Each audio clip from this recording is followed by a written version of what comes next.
رات کا وقت تھا، ہوا ٹھنڈی تھی، پہاڑ خاموش تھے اور ایک تنگ سا راستہ جسے لوگ بیٹل آف تھرموپلائی کے نام سے جانتے ہیں۔ وہاں صرف 300 سپاہی کھڑے تھے۔ ان کے چہروں پہ نہ خوف تھا نہ شک، صرف ایک عجیب سا سکون۔ دور افق پر زمین کانپ رہی تھی کیونکہ وہاں سے آ رہی تھی دنیا کی سب سے بڑی فوج۔ یہ کہانی شروع ہوتی ہے فارس کے عظیم بادشاہ زرکسس سے۔ وہ صرف ایک بادشاہ نہیں تھا، اس کے پاس ایک بہت بڑی سلطنت تھی، ایک ایسی سلطنت جو 3 براعظموں تک پھیلی ہوئی تھی۔ مگر اس کے دل میں ایک زخم تھا، اس کے باپ داریوس جو کہ یونان کو فتح نہ کر سکے، اور یہی وہ ادھورا خواب اب زرکسس کا جنون بن چکا تھا۔ زرکسس نے حکم دیا تمام سلطنت سے فوج جمع کی جائے، اور پھر دنیا نے ایک ایسا منظر دیکھا جو پہلے کبھی نہیں دیکھا تھا۔ مصر سے سپاہی آئے، بابل سے تیر انداز، فارس سے گھڑ سوار، ہزاروں نہیں لاکھوں۔ لوگ کہتے ہیں کہ یہ فوج 10 لاکھ سے زیادہ تھی، مگر حقیقت میں مورخین لکھتے ہیں کہ یہ شاید 1 لاکھ سے 3 لاکھ کے درمیان تھی۔ لیکن جب وہ فوج چلتی تھی تو زمین ہلتی تھی، جب وہ دریا کے پاس رکتے تو دریا کا پانی کم ہو جاتا۔ یہ صرف فوج نہیں تھی، یہ ایک طوفان تھا۔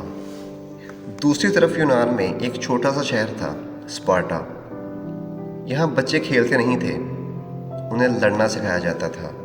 درد ان کے لیے کمزوری نہیں تھا بلکہ طاقت تھا، اور ان کا بادشاہ تھا لیونائڈس، ایک ایسا شخص جو موت سے نہیں ڈرتا تھا۔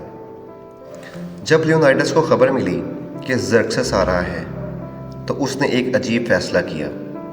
وہ پوری فوج لے کر میدان میں نہیں آیا، بلکہ اس نے صرف 300 سپاہی چنے۔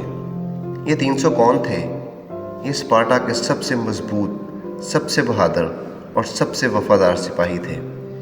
پھر اس نے ایک ایسی جگہ کا انتخاب کیا، تھرموپلائی۔ یہ ایک تنگ گھاٹی تھی، ایک تنگ راستہ جہاں ایک وقت میں چند ہی سپاہی لڑ سکتے تھے، اور یہی وہ جگہ تھی جہاں ایک چھوٹی فوج ایک بڑی فوج کو روک سکتی تھی۔ جب زرکسس وہاں پہنچا تو اس نے دیکھا صرف 300 لوگ اس کے سامنے کھڑے ہیں۔ وہ ہنسا، یہ لوگ پاگل ہیں۔ اس نے ایک پیغام بھیجا، ہتھیار ڈال دو، میں تمہیں زندہ چھوڑ دوں گا۔ لیونائڈس نے جواب دیا، آ کر لے لو۔ یہ صرف جواب نہیں تھا، یہ اعلان جنگ تھا، اور جنگ شروع ہو گئی۔ اسپارٹنز نے اپنی ڈھالیں ایک ساتھ جوڑیں، ایک دیوار بنائی۔ فارسی فوج نے حملہ کیا، مگر جیسے ہی وہ قریب آئے اسپارٹنز انہیں پیچھے دھکیل دیتے۔ ہر تلوار کا وار، ہر ڈھال کی ٹکر، ایسا لگ رہا تھا جیسے وقت رک گیا ہو۔ دوسرے دن زرکسس نے اپنی فوج کے بہترین سپاہی بھیجے۔ یہ وہ سپاہی تھے جنہیں کبھی شکست نہیں ہوئی تھی، وہ بھی اسپارٹنز کی دیوار نہ توڑ سکے۔ زرکسس پہلی بار پریشان ہوا، یہ صرف 300 لوگ ہیں، پھر بھی ہم انہیں نہیں ہرا سکتے۔ پھر ایک مقامی شخص نے غداری کی۔ اس شخص کا نام تھا ایفیالٹس۔ اس نے زرکسس سے کہا، میں ایک خفیہ راستہ جانتا ہوں، ایک ایسا راستہ جو پہاڑوں کے پیچھے سے جا کر اسپارٹنز کے پیچھے نکلتا ہے۔ زرکسس نے فوراً اس کی بات مانی۔ جب لیونائڈس کو یہ خبر ملی تو وہ خاموش ہو گیا۔ اسے معلوم تھا کہ اب یہ جنگ ختم ہو چکی ہے۔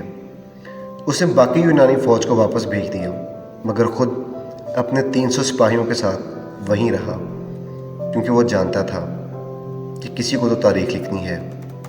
صبح ہوئی، اب جنگ دوبارہ شروع ہوئی۔ اب اسپارٹنز چاروں طرف سے گھر چکے تھے، مگر انہوں نے ہتھیار نہیں ڈالے۔ وہ لڑتے رہے، آخری سانس تک، آخری وار تک۔ جب جنگ ختم ہوئی تو وہاں صرف لاشیں تھیں اور خاموشی۔ 300 اسپارٹن سپاہی، وہ سب شہید ہو چکے تھے، مگر انہوں نے دنیا کو دکھا دیا کہ ہمت تعداد سے زیادہ بڑی ہوتی ہے۔ اب سوال یہ ہے، کیا واقعی 300 اسپارٹن سپاہیوں نے 10 لاکھ فوج سے لڑائی کی تھی؟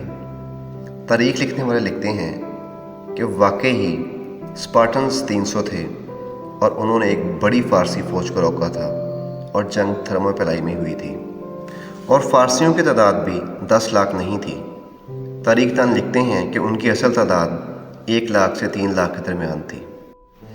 اور آج بھی اس جگہ ایک یادگار کھڑی ہے جس پہ لکھا ہے، اے مسافر، اسپارٹا جا کر بتا دینا کہ ہم نے اپنے قانون کے مطابق یہاں جان دے دی۔ کبھی کبھی کہانیاں سچ سے بڑی لگتی ہیں، مگر کبھی کبھی سچ خود لیجنڈ بن جاتا ہے۔